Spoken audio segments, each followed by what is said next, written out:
London Grace Eisenbeis was born to parents Jerry and Tina Eisenbeis on June 1st, 2007, in Grand Blanc, Michigan. Grand Blanc is a city located in Genesee County. She was described as a happy, spirited young girl. Her father said she had a unique way of making people laugh, not by putting them down, but by lifting them up. London was a 5th grade student at Myers Elementary School, and her favourite thing to do was gymnastics. Even at a young age, she took up roles in the student council and safety patrol at her school, and she was well liked by her classmates who remembered her love for cats, Instagram, and her kindness. 2 years prior to the incident in 2016, London, along with her family, went to Zhenders Splash village in Frankenmuth, Michigan during a family holiday. When there, she was instantly captivated by the Superloop speed ride. Unfortunately, she was too small to ride at the time, but this didn't put her off.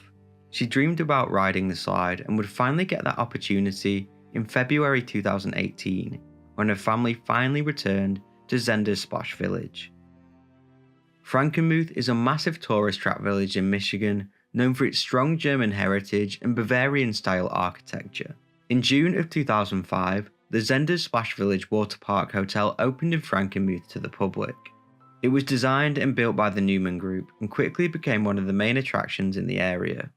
The indoor water park spans over 50,000 square feet and is open year-round, featuring a variety of water slides, a lazy river, and a large splash play area designed for younger children. By far the most popular ride at Zhenders Splash Village is the Superloop drop ride. A drop water slide is an attraction featuring a steep, almost vertical descent that creates a free-fall sensation for riders. The experience typically begins with riders standing on a trapdoor platform within a launch capsule. When the trapdoor opens, they are swiftly propelled into the slide, plunging down the steep drop, before transitioning into a gentler slope or series of curves, ultimately ending with a splash in the pool below.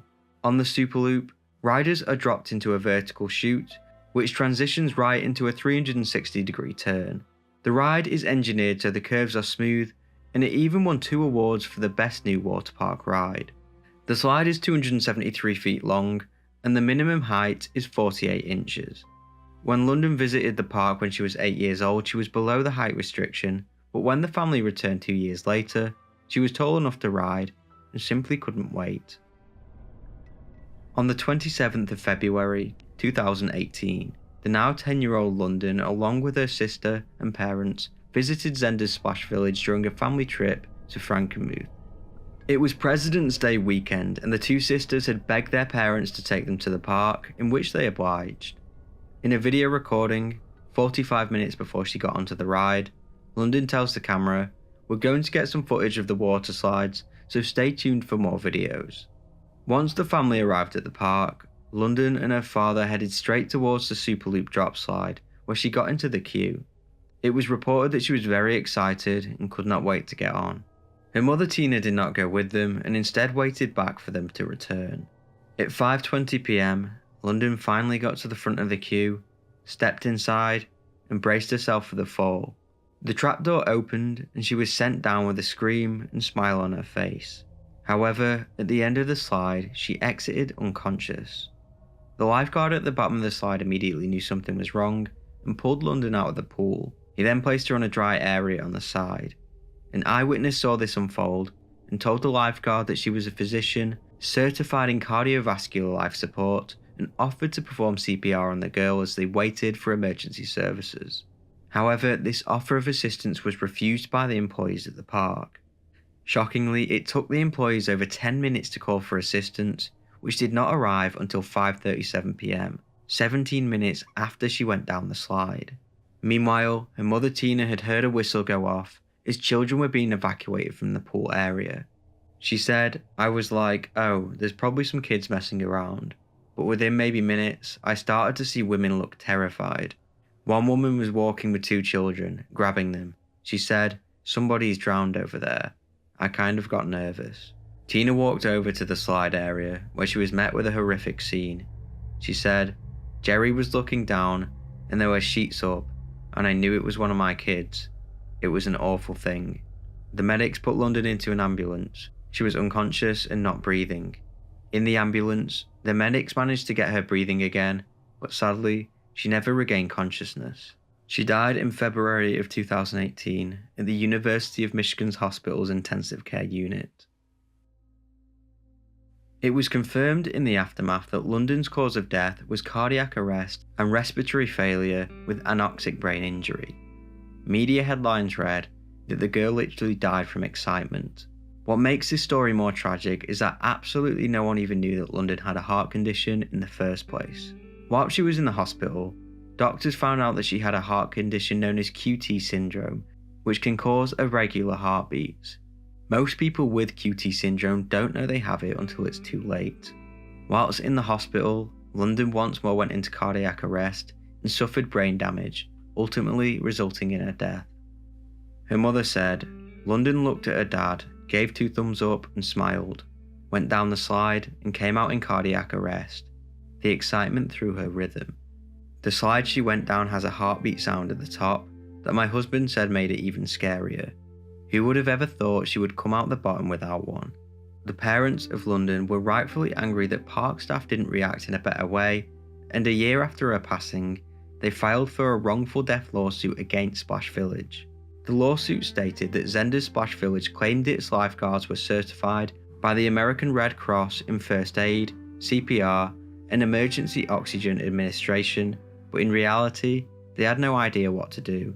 They also said that the company claimed to have multiple automated external defibrillators accessible for employee use, but staff failed to use one.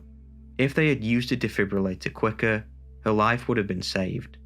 The family sued for damages exceeding $25,000, which they considered reasonable compensation for the pain and suffering they endured. They also sued for reimbursement for medical, hospital, funeral, and burial expenses, along with all other damages recoverable under the Michigan Wrongful Death Act. However, Zhenders Splash Village rejected this. They denied London was placed in a dry area after being removed from the pool, and refuted the claim that a physician's help was refused. They also claimed that there was only 1 defibrillator in Splash Village and 2 in the entire hotel complex, and that using one was not warranted in that situation. The results of this lawsuit was never released to the public, but her mother always stood by it, saying, "You have to respond. You don't have time to wait. I think people are afraid of using defibrillators, but they are very easy to use. They are what is needed to bring back the rhythm." Since this whole terrible ordeal, Tina and Jerry went on to establish a non-profit foundation called London Strong, which offers lessons on how to use defibrillators and raises money to put them around communities. She was ultimately laid to rest at Evergreen Cemetery in Michigan. One of her friends said, "She was such a beautiful, life-changing girl. She was an inspiration to me and many others, but the one thing that always stood out was her kind heart. I hope her family are doing well, and may she rest in peace." On Saturday the 27th of March 2021, 13-year-old Leonardo Luna Guerrero, along with his 3 siblings and parents, visited the Xenses Waterpark in Playa del Carmen, Mexico. The Xenses Waterpark is owned by the Xcaret Group and is found on their holiday park, which from 2010 to 2015 was recognized as one of Mexico's best companies. In the Xenses Waterpark, there are 17 main attractions, with one of their standouts being the Rio Lajante. According to Xcaret, the Rio Lajante is a place for people to defy gravity as they float through a salt river that keeps them afloat. There are 3 tracks within the water feature, and visitors float through warm waters underground until they reach the end. The Rio Lajante is a relaxing experience, and the waters are no deeper than 60 centimeters, which in theory would make it one of the safest attractions in the water park. However, prior to this incident, the Xcaret Group, who own the water park, were no stranger to controversy. This started with the creation of the park itself, which was done by dynamiting the natural landscape to create an artificial environment. It was stated the entire natural environment was transformed for tourists. The vaults of the caverns were dynamited, and artificial channels were built to build the underground river. This obviously caused upset for locals and also visitors who were tricked into thinking the park was natural. An environmentalist said there were complaints and sanctions were applied for violations of environmental laws, but that was as far as it went. And currently, people believe that they were arriving at a natural place, but everything that exists today is artificial. The once beautiful cove, which was enjoyed by local Mexicans, was now a tourist destination for the rich and inaccessible for most people in the area. Since opening the resort, multiple people have lost their lives or been injured due to human error, such as the case in August 2016 when a fire broke out on the zipline tower with the maintenance crew still inside. Luckily, all of them made it out alive with minor injuries. The cause was a cigarette. In January of 2017, the Xenses transport bus tipped over, leaving 54 injured and 2 dead. This was caused by dangerous driving. One of the more controversial deaths occurred in September of 2017 when a slab fell from the resort's hotel, crushing a worker to death. At first, the company lied, claiming it was due to an electrical cause, but further investigation found that it fell due to poor welding. No one was charged. Scarily enough, a few months before the death of Leonardo, a man found himself in the same predicament after being sucked into a vortex on a similar attraction known as the Lodorama. The Lodorama is the same kind of thing, but it's a mud bath. The man's partner said, "In January of this year, I travelled to Playa del Carmen and stayed at the Xenses Hotel with my partner, and we visited Xenses. We were on the Lodorama attraction. I was in the right lane and he was in the left. We took a GoPro and we recorded everything. Almost at the end of the route, my partner yelled at me that a current was pulling him in. I took it lightly, I thought it was a joke. But after seeing his expression, I saw that it was not like that. Luckily, the woman managed to pull her boyfriend out and save him, and after, he didn't know how lucky he was." Leonardo and his family, including his father Miguel Calvo, boarded the ride together at approximately 4 PM in the afternoon. The two were floating around the course, chatting, when suddenly Leonardo was violently sucked into the waters. At first, the family believed he was playing a joke on them, but he failed to resurface. Little did Miguel know, his son's leg had been sucked into one of the pool filtration systems and shattered. A pool's filtration system is a mechanism that cleans and circulates water in the swimming pool, removing debris and impurities. They should always be covered. Miguel jumped over to pull his son out of the filter, but the suction was so strong he was unable to do so. Due to the suction from the filtration system, Leonardo was now in pain and underwater. By this point, other park visitors could see the commotion and jumped in to help Miguel free his son. A group of them managed to do so and got him out of the water, but the child was now unconscious. Miguel, being a trained doctor, was screaming at staff to get him a respirator, but they were not trained to deal with the situation. He said, "My son's leg was sucked into the river's filtration system. At that moment I pulled it out, removed the screen, and took my son out. When the park staff arrived to provide help, I asked the staff for a respirator. I am a doctor, cardiologist." He went on to say, "As the ambulance arrived, I gave my son mouth-to-mouth respiration. Minutes later, the ambulance arrived without oxygen. The staff had absolutely no notion whatsoever of what first aid is." Leonardo was transported to the Amerimed Hospital in Playa del Carmen, but his father was far from pleased at how he was treated. Miguel said, "From there, we arrived at the hospital. My son needed a catheter and they didn't put it on him. I offered myself as a cardiologist to put it in. It's my specialty. I'm an expert in that area, and they wouldn't let me. I asked to transport my son to Mexico City via air ambulance, and at that point in time, I started having differences with the medical staff of the hospital. They did not let me call the air ambulance. I had the impression that they did not want my son to leave Quintana Roo." Leonardo was admitted to the private clinic for drowning by submersion and leg injuries. Although initially doctors managed to stabilize him, he died the next day from a pulmonary hemorrhage as a result of drowning. An investigation into the incident was launched. In the aftermath, officials closed down the attraction and claimed it would be closed until the investigation was complete. Although they acknowledged the grid was not on the filtration system, the Xenses group released a statement saying, "It is important to highlight that from the moment of the accident, the area was secured and specific measures have been taken, such as the permanent presence of a lifeguard. We are conducting the pertinent investigations with the aim of reaching the ultimate consequences." Investigators questioned staff, who quickly informed them that there was maintenance work done on the attraction recently and there should have been a grid placed over the filtration system. The head of civil protection told the media, "In the reports, park staff informed us that there was negligence since one of the workers left open one of the grates." Civil protection then fined the park owner 150,000 pesos, which is the equivalent to $7,500. This obviously caused outrage, but it was the highest that the civil protection could apply. Shockingly, it came out that Miguel was forced to sign a legal waiver freeing the park from legal responsibility. He claimed whilst waiting in the hospital, staff would not release the boy's body until he signed it. He said, "They asked me to sign a pardon in favour of Xenses Park beforehand, which was highly conditioned by the Escaret Group's legal advisors. Seeing the emotional health of my wife, and not wanting her to suffer more, I signed the document. They put a lot of pressure on me." He was also not allowed to make a statement, but he later said on social media, "My son died due to negligence in the park. If we don't make this public, it will continue to happen." Despite signing this legal waiver, a wrongful death lawsuit was opened after this information became public.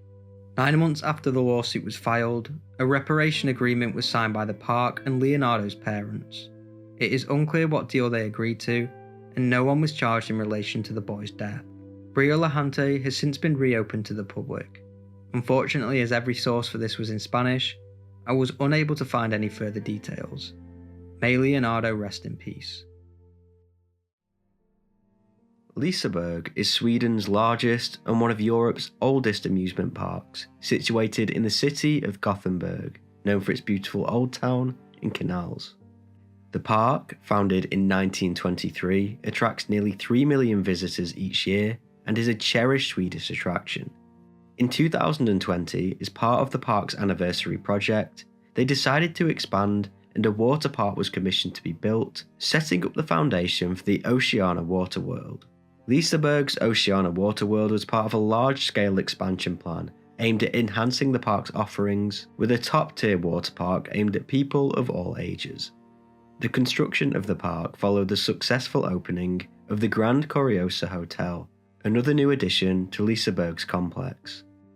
Set across 10,000 square metres, Oceana was designed to accommodate up to 1,750 visitors at a time, featuring a variety of water slides, pools, and theme zones inspired by Gothenburg's maritime history and the Swedish East India Company. The water park included both indoor and outdoor swimming areas, giving it a year-round appeal and making it a feature in Liseberg's strategy to create an all-weather attraction. The development of the park involved some of the industry's leading professionals. Liseberg's CEO, Andreas Andersson, played a pivotal role in the project, overseeing its vision and ensuring alignment with the park's historical values and future goals. NCC were commissioned by the park for the build, with them being a prominent construction and development company headquartered in Stockholm, Sweden. The design and construction involved a range of experts, including engineers, architects, and contractors specialising in theme park development. Local contractors were responsible for much of the construction, with Patrick Gilholm, an experienced construction manager, brought on board specifically to lead the on-site efforts. The construction officially began in 2020 with an initial timeline of approximately 3 years. The original goal was to open the water park in time for Liseberg's centennial celebrations in 2023.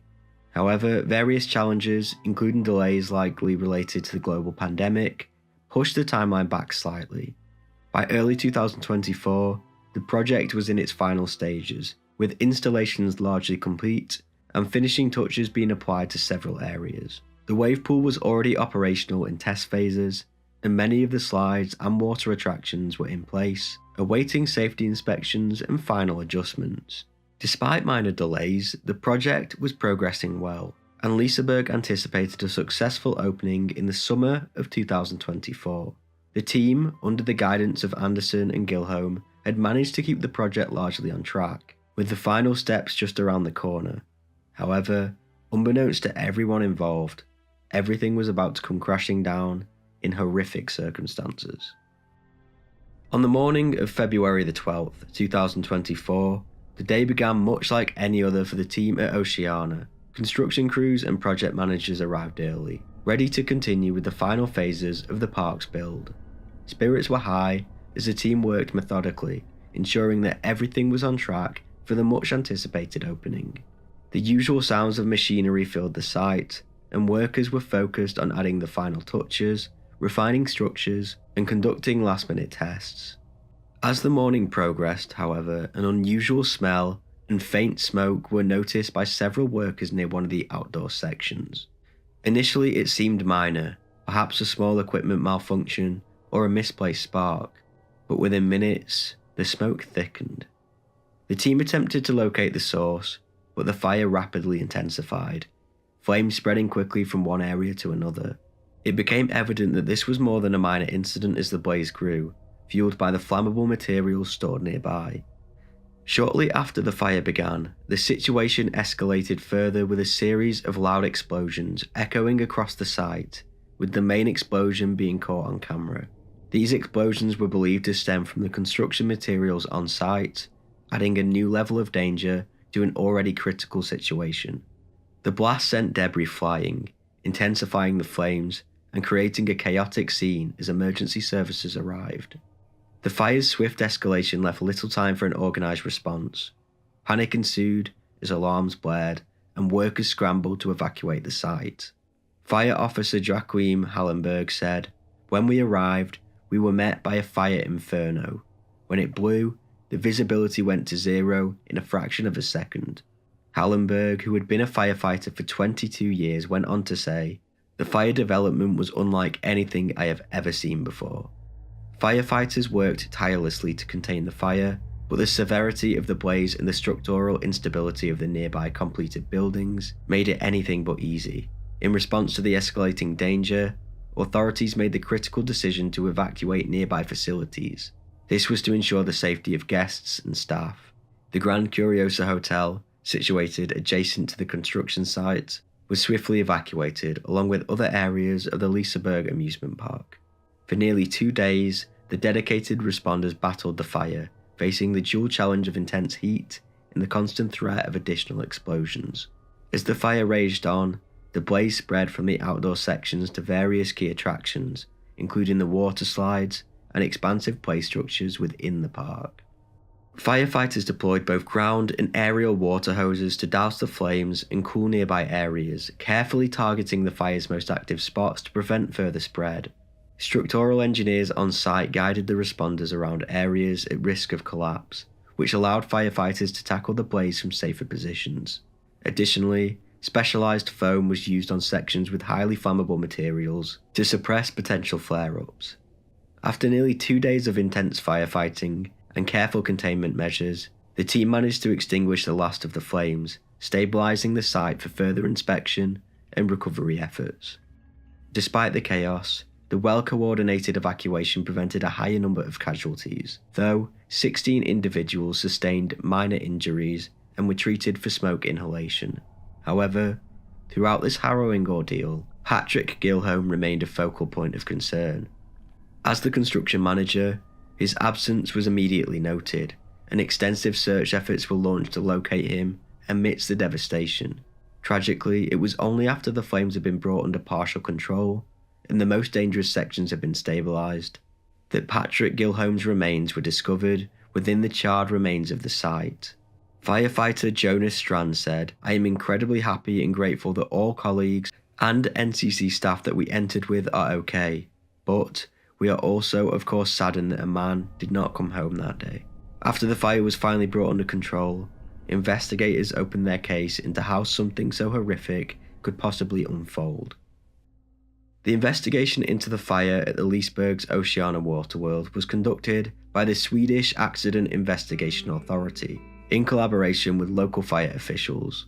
Preliminary findings found that the fire likely originated from a technical malfunction involving construction equipment or materials stored on site. Investigators noted that the highly flammable substances, including chemicals and insulation materials, played a significant role in the rapid escalation of the fire and the subsequent explosions. Further analysis indicated that while safety protocols were in place, presence of these volatile materials heightened the risk of combustion, particularly in a construction environment where oversight can occasionally be compromised. The investigation also examined whether the existent safety measures were sufficient and identified areas for improvement to prevent similar incidents in the future. Among the recommendations were enhanced training for staff on fire protocols and a re-evaluation of material storage practices to minimise hazards. The complete report by the Swedish Accident Investigation Authority is expected to be released in early 2025 and will provide a detailed account of the incident and the findings. This is ultimately aimed to influence industry standards and improve safety regulations across construction sites, and most likely nobody has or will be blamed for the fire. Caleb Swab was born to parents Scott and Michelle Swab in the state of Kansas on June 23, 2006. His father, Scott Joseph Swab, was the 32nd Secretary of State of Kansas and previously represented the 49th District in the Kansas House of Representatives from 2009 to 2019. Caleb was one of 4 children and was described as an energetic, happy child who devoted most of his time to playing baseball for the local team named the Mudcats. He also played football for the Sporting Blue Valley Rec League and was well liked by pretty much everyone that knew him, and a star student at Heritage Christian Academy. At Heritage Christian Academy, his teachers described him as having great leadership skills and integrity. He also liked to play video games and read books. Unfortunately, on the 7th of August 2016, the Swab family's life would take a horrific turn for the worse when the group decided to visit the Schlitterbahn Waterpark in Kansas City. Schlitterbahn is a chain of water parks known for its innovative water attractions and thrilling rides. The original water park resort was found in New Braunfels, Texas in 1979 by Bob and Billy Henry, along with their children. In homage to New Braunfels' cultural heritage, they chose the name Schlitterbahn, combining Schlitter and Bahn, which was slippery and road. The Henry family annually expanded the resort with more rooms and slides, and by the 1990s, it covered 65 acres, offered hundreds of rooms, and had multiple attractions. Over the years, the Schlitterbahn empire expanded, first with its South Padre Island Park in 2001, and then with its Galveston Park in 2006. With both of these parks being in Texas, they decided they would expand their offerings to other states and opened a park in Kansas City, Kansas. The Kansas City branch was a 40-acre water park, which costed $180 million to complete, although the original development was supposed to be for $750 million. The park opened with 12 water attractions and a vacation village resort. Each park continued to expand, proudly pioneering new rides and technologies. Schlitterbahn introduced industry firsts like the Buggy Barn surf ride, Master Blaster uphill water slides, and tidal wave rivers, but this wasn't enough. They wanted to push the envelope even further, and in 2012, the Henry family revealed their ambitious plans for Verrückt, the world's tallest and fastest water slide. Verrückt is the German word for insane, and to say it lived up to its name was an understatement. Verrückt stood at an intimidating 169 feet, or 51 metres, and when it opened on the 10th of July 2014, it was the tallest water slide in the world, but in my opinion, the ride was doomed from the start.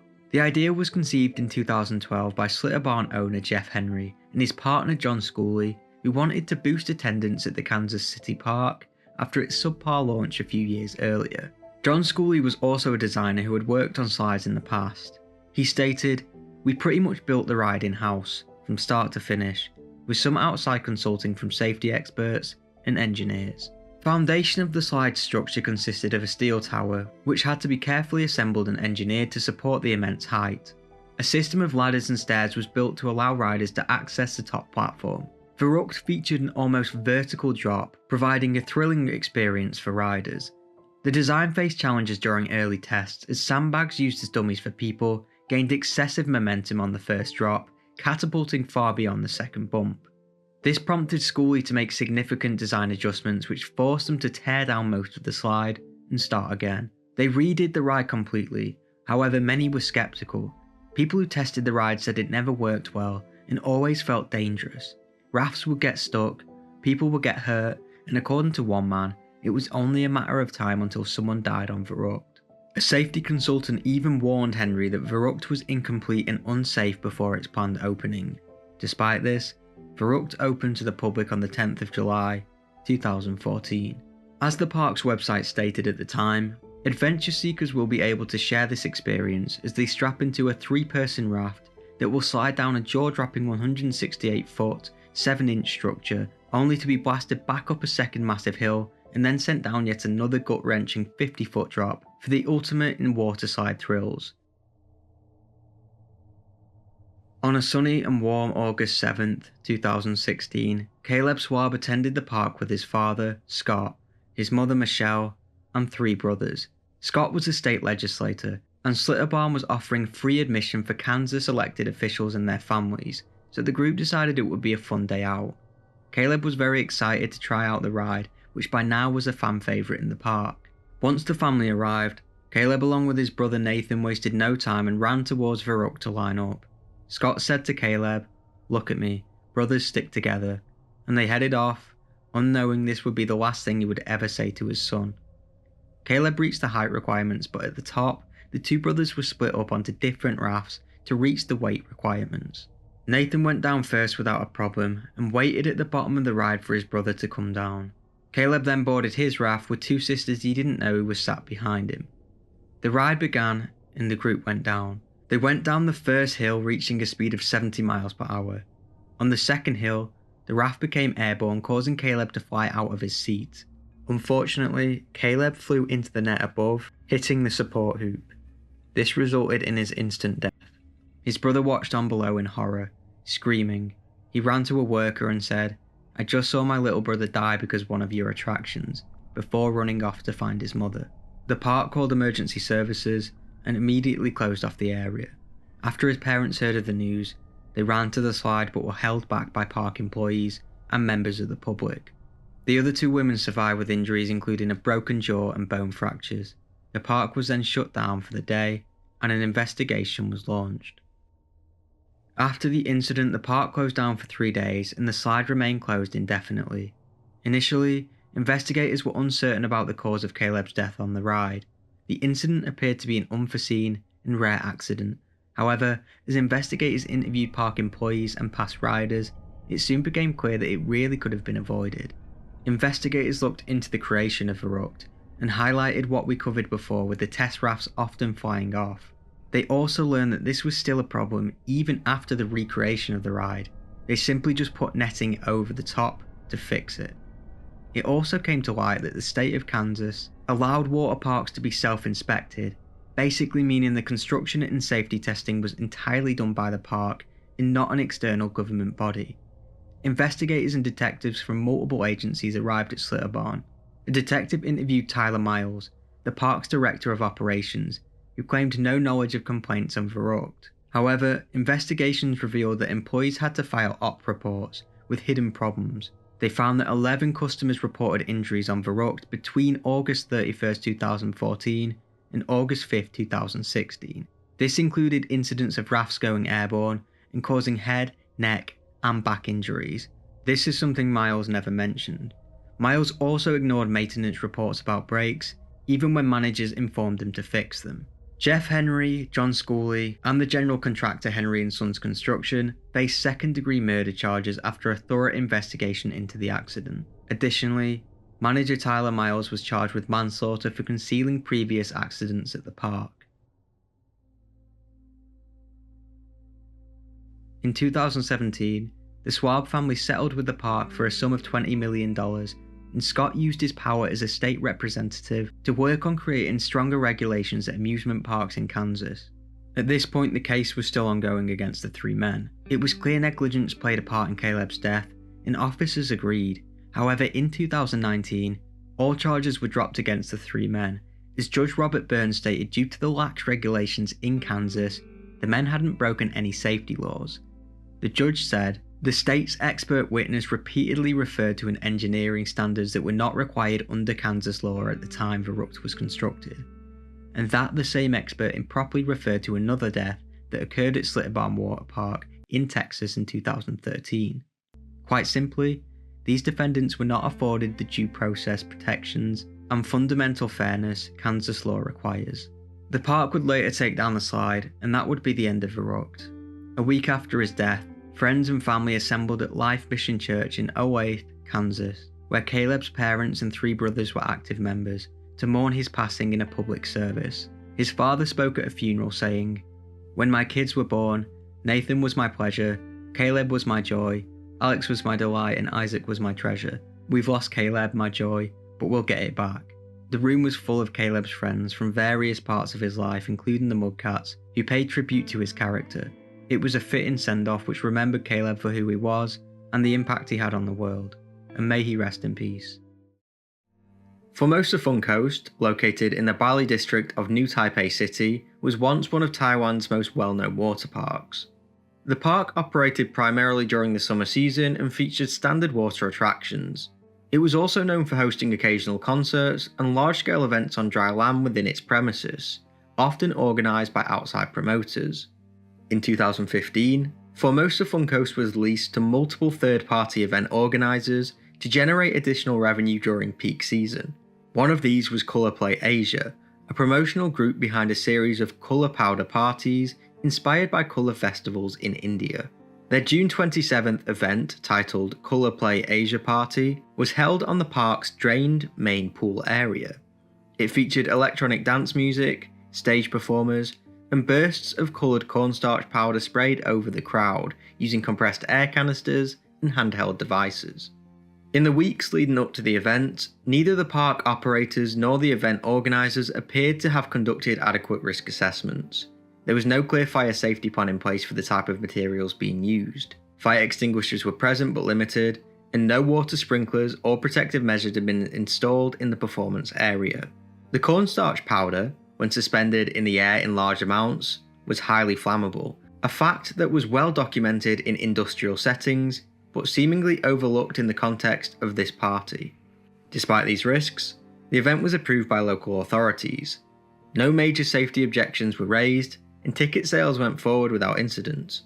On the surface, it appeared to be just another summer party. Beneath that, however, the conditions were in place for a serious disaster. At around 8:30 PM on June 27th, 2015, during a peak moment in the evening's entertainment, a large volume of coloured powder was released over the crowd gathered in the drained pool area of the park. The music was loud, the stage lights were flashing, and the powder filled the air in thick clouds. Without warning, a sudden burst of flame erupted near the front of the stage. What followed was fast, disorientating, and devastating. Flames spread almost instantly across the densely packed crowd. In a span of seconds, clothing, hair, and skin caught fire.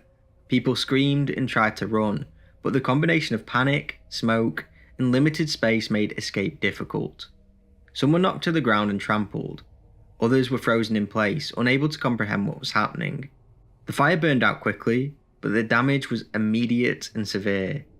One witness described the moment saying, "The fire came too fast and nobody was able to run. Everybody was burned, nobody could save others, and people suffered severe burns." Like he stated, hundreds were left with burns, many of them critical. Skin peeled away, limbs were blackened, and clothing had melted into bodies. The scene was chaotic. People were running, crying for help, whilst others were collapsed and motionless. One student said there was blood everywhere, including in the pool where lots of the injured were soaking themselves for relief from the pain. Park staff and bystanders attempted to assist, but the scale of the injuries far exceeded the resources available on site. First responders began arriving within minutes, but witnesses reported a lack of fire extinguishers, fire blankets, or emergency medical stations in the area. Many of the injured were used moving anything available: inflatable tubes, plastic loungers, and even bare hands. There were not enough ambulances, so taxis, private cars, and scooters were used to transport victims to hospital across northern Taiwan. A New Taipei City Fire Department officially later noted that more than 1,200 emergency personnel were mobilised, including firefighters, paramedics, police, and military support. Over 40 hospitals received patients, many of them ill-equipped to handle large-scale burn trauma. Several facilities ran out of beds, and some resorted to placing victims in bathtubs, wrapping them in sterile plastic, or using temporary foam padding to keep burn surfaces from sticking to fabric. Taiwan's Ministry of Health and Welfare activated emergency coordination protocols to manage the distribution of patients, and supply chains were rapidly redirected to ensure enough IV fluids, skin grafting materials, and pain management medication reached the most critical cases. One hospital director described it as the largest mass burn incident Taiwan has ever faced. Within an hour, images and videos of the incident were circulating online. A mass casualty event had unfolded in real time in front of hundreds of witnesses. The night celebration had ended in one of the most serious public disasters in Taiwan's recent memory. In the days following the disaster, attention quickly shifted from the chaos of the scene to questions of accountability. How had such a large-scale event been approved with so few safety precautions? Who was responsible for the materials used, and why had the risks gone unnoticed? As victims filled hospital beds and families waited for updates, investigators began piecing together how a night of entertainment turned into a national tragedy.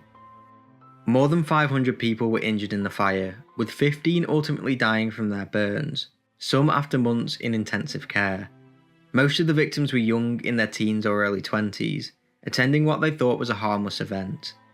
Many suffered burns over 40 to 90% of their body, requiring dozens of surgeries and prolonged rehabilitation. The investigation into the fire began immediately, led by new Taipei city authorities in coordination with national agencies. Preliminary findings identified the coloured powder used at the event, cornstarch, as the primary factor.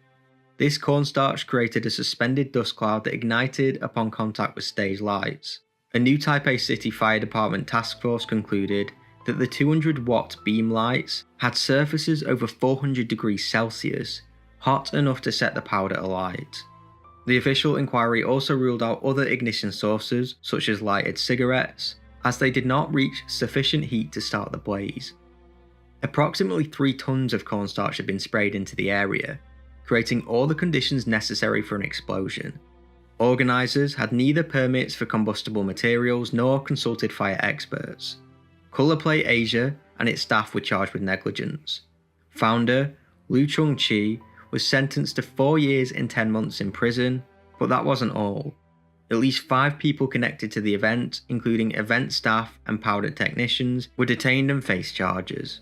In the aftermath, Taiwan banned the use of powder at all private events, revoked the park's license, and launched a sweeping review of safety inspections.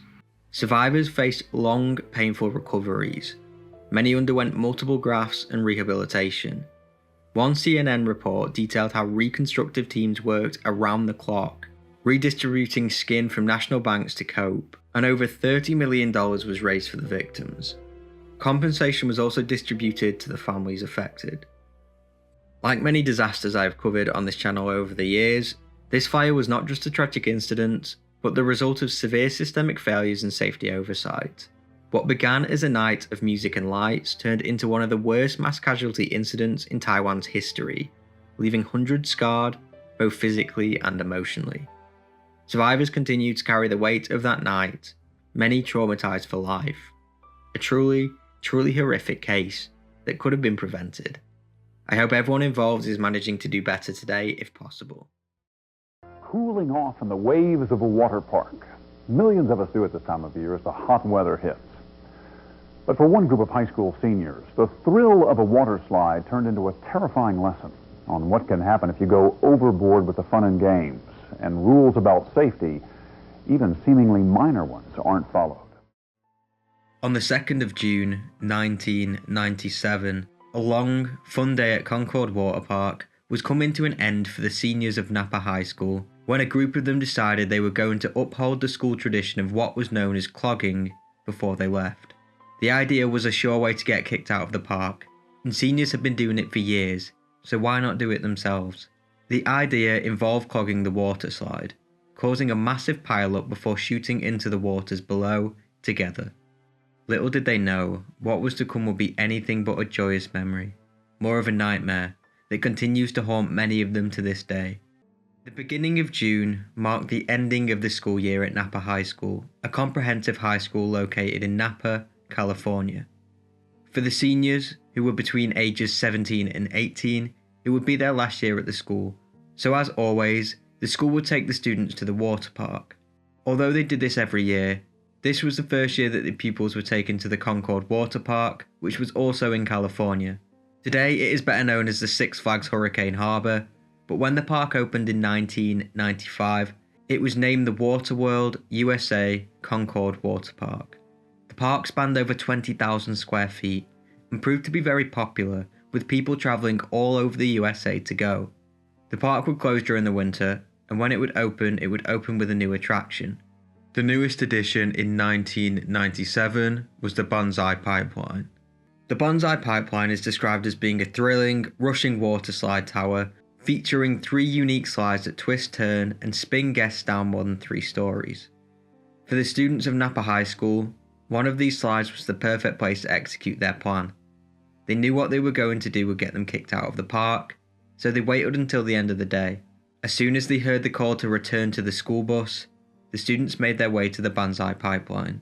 Their plan was simple. They would rush down the slide together, holding hands, and then hold onto the side of the slide, which would hold them in place.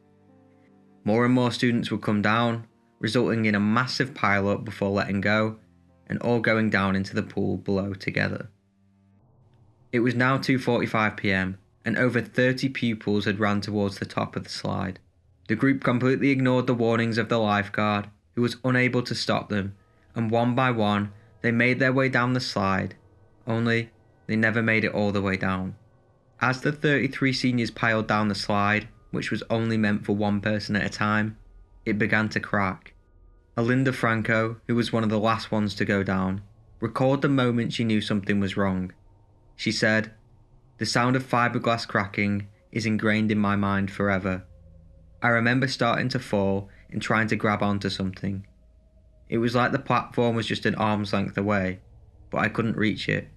As soon as I felt myself starting to fall, my brain shut off."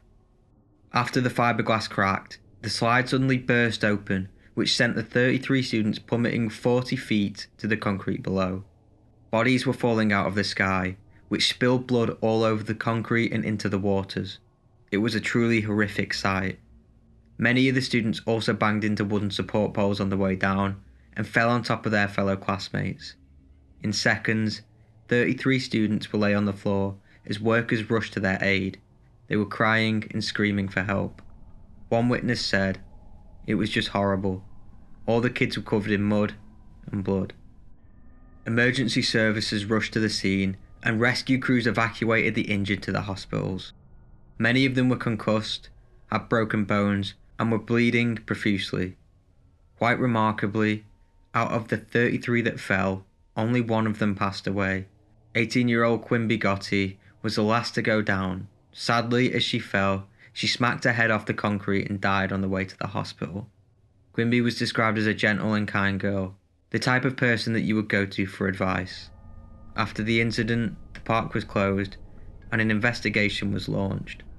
A spokesman for the park stated, "Based upon what we know at this point, we believe the slide was safe. We are still gathering the facts on precisely what happened." The story gained massive media attention over the next few days, and Napa High School was at the centre of everybody's attention.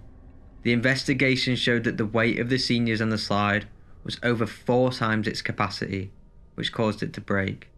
Parents of the teenagers, including Quimby's, filed a wrongful death suit against the park.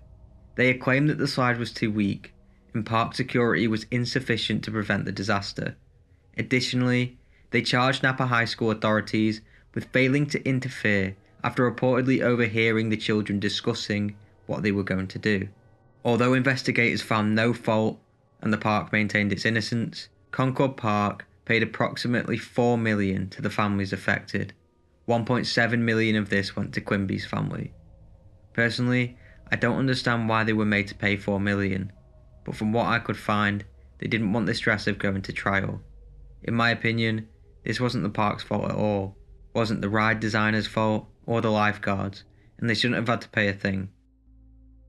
The following week, over 800 people attended Quimby's memorial service, which was held in the school's gymnasium.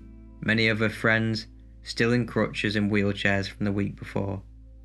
Not only were her classmates saying goodbye to their friend, but they were saying goodbye to their innocence as well. Assistant head teacher Roger Ashlock said, "We won't see her graduation gown. We won't see her walk across the stage. We won't get hugs in the reception line. But I have faith that we will see her again, to tell her that we love her, and to give her a hug that we missed on June the 2nd. A lot of emphasis was put on the fact that it was their own fault, which I'm sad to say that it was. They caused the overcrowding, but we need to remember they were 17 and 18, and let's be honest, at that age, we all did some dumb shit, and none of them deserved this outcome. Later on that year, the students went on to have their graduation ceremony, and today are doing much better, although some of them are still haunted by the incident and will have chronic injuries that will follow them for the rest of their lives. The slide was reinforced over the next few weeks and reopened. It remains open to this day. Obviously this is quite the story, so let me know your opinions below, but as always, please be respectful. Thank you for watching.